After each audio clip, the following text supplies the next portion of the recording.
une dernière chose à voir au niveau des murs. Quand je crée un mur ici, il est donc, on l'a vu, constitué de différentes couches. Donc le mur aura toujours la même épaisseur sur toute sa longueur. Si je travaille par exemple en rénovation et que j'ai des murs particuliers à réaliser qui seraient par exemple avec des épaisseurs variables, je ne pourrais pas le faire en utilisant la commande de mur. Par contre, je vais pouvoir créer cela en utilisant un composant in situ. Alors, qu'est-ce qu'un composant in situ? Je vais pouvoir, en activant cette commande, réaliser un élément qui appartient à une certaine catégorie. Donc, j'ai ici à ma disposition quelque part toutes les catégories que j'ai de la même manière que quand je crée une nouvelle famille ici.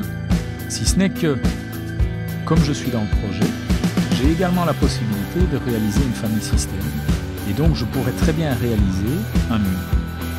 Qu'est-ce qui se passe quand j'utilise la commande mur en composant in situ? Il va me demander de rentrer un nom. Je vais l'appeler par exemple mur épaisseur variable. Et je vois maintenant que j'ai ici à ma droite le fait que je vais devoir terminer la création de ce mur. Donc de nouveau, je suis passé dans un autre environnement. Et vous voyez que je vous avais montré tout à l'heure au niveau des familles. Quand j'activais une famille, je me retrouvais dans un autre environnement qui me permettait de créer des extrusions, des raccordements, etc. Nous verrons tout cela en détail quand on fera les familles. Mais donc je n'ai plus mon onglet architecture. Je suis réellement dans la création d'une famille, mais une famille système dans mon projet. Et donc je vais pouvoir réaliser par exemple une extrusion. Alors l'extrusion c'est quoi? C'est simplement une ligne 2D que je dessine dans un plan et puis qui est extrudée sur une certaine hauteur. Donc je vais pouvoir de cette manière par exemple réaliser un mur qui fait 10 mètres de long et qui aurait 90 cm d'épaisseur et une autre épaisseur sur l'autre extrémité. Quand je valide ça, je me retrouve en 3D avec un élément qui a une certaine hauteur, je vais pouvoir modifier. Et cet élément maintenant, donc qui est un élément d'épaisseur variable, quand je vais faire finir la création, eh bien cet élément est un mur. Je vois quand je le sélectionne qu'il s'agit bien d'un mur. Et donc si je retourne au niveau de la gestion de l'extrusion, donc je sélectionne l'élément et je demande de le modifier in situ, eh bien cette extrusion, je peux lui donner un matériau. Donc j'ai une hauteur, un début d'extrusion, une fin d'extrusion.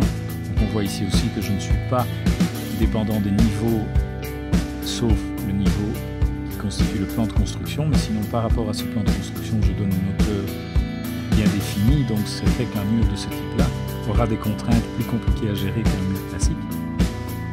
Mais donc je vais pouvoir lui donner un matériau, par exemple béton sur place. Et donc si j'ai besoin d'un mur composite de ce type-là, je vais devoir, avant de valider à ce moment-là, créer par exemple une autre extrusion qui sera devant ce mur-ci. Décalage de 50. Je ferme mon extrusion. Voilà. Et cette extrusion-ci, je lui mets un autre matériau. Par exemple ma brique commune.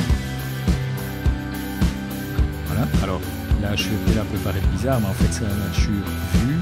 Pourquoi? Parce que cet élément pour l'instant est petit.